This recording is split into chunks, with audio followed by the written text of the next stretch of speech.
কিছুক্ষণ আগেই শেষ হয়েছে ঢাকা বিশ্ববিদ্যালয়ের সিন্ডিকেট সভা। আমরা সরাসরি সেখানে যাব আমাদের সহকর্মী বুলবুল রেজার কাছে।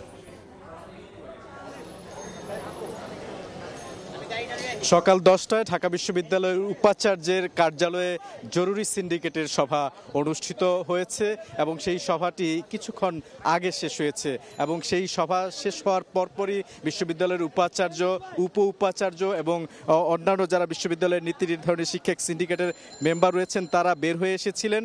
আমরা তাদের কাছে জানতে চেয়েছিলাম কোনো সিদ্ধান্ত হয়েছে কিনা বিশ্ববিদ্যালয় কর্তৃপক্ষ অর্থাৎ হল ছাড়ার যে নির্দেশনা ইউজিসির বিশ্ববিদ্যালয় মঞ্জুরি কমিশনের সেই সিদ্ধান্ত তারা নিয়েছেন কিনা, কখন নাগাদ শিক্ষার্থীরা হল ছাড়তে পারবেন।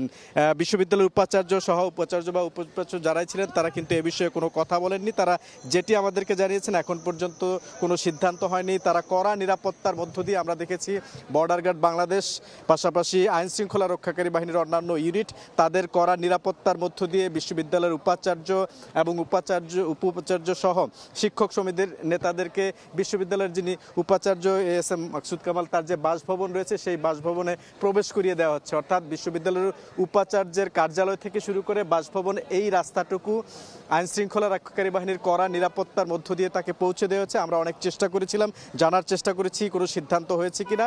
আমরা আনুষ্ঠানিকভাবে এখন পর্যন্ত কোনো ব্রিফিং হয়নি। বলা হয়েছে যে আনুষ্ঠানিকভাবে বিশ্ববিদ্যালয়ের উপাচার্য কিছুক্ষণ পর হয়তো ব্রিফিং করবেন, সেখানে জানাবেন কোনো সিদ্ধান্ত হয়েছে কিনা।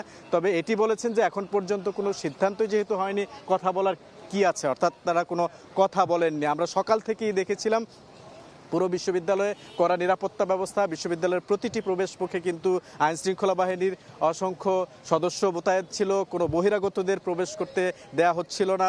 যারা বিশ্ববিদ্যালয়ের শিক্ষার্থী তাদের বৈধ যে আইডেন্টিটি কার্ড বা আইডি কার্ড রয়েছে সেটি দেখিয়ে কিন্তু তারা প্রবেশ করছেন।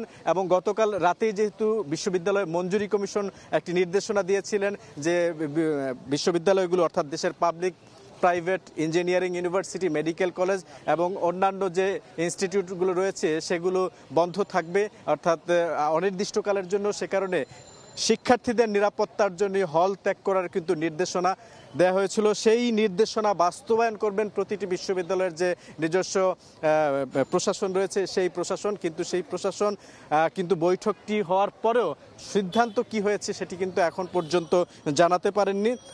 এবং সকাল থেকেই অনেকটা সেই গতকালকের মতোই কিন্তু থমথমে পরিস্থিতি। যদিও কোটা সংস্কার আন্দোলন বলি আর ছাত্রলীগ বলি সেই বিষয়গুলো কিন্তু এখন পর্যন্ত চোখে না পড়লেও আমরা যেটুকু শুনতে পেরেছি যে সকাল থেকেই বা আমরা দেখেছি যে বিশ্ববিদ্যালয়ের যারা সাধারণ শিক্ষার্থী রয়েছেন, বিশেষ করে মেয়েদের যে আবাসিক হলগুলো রয়েছে সেই হল থেকে কিন্তু শিক্ষার্থীরা এরই মধ্যে কেউ কেউ বের হয়ে গেছেন এবং বাকি যারা শিক্ষার্থী রয়েছেন তারা এখনও হলে অবস্থান করছেন। তারা বিশ্ববিদ্যালয় কর্তৃপক্ষ বা প্রশাসনের সিদ্ধান্তের অপেক্ষায় রয়েছে। তো এখন পর্যন্ত এই ছিল আমার কাছ থেকে সবশেষ তথ্য ঢাকা বিশ্ববিদ্যালয় এলাকা থেকে।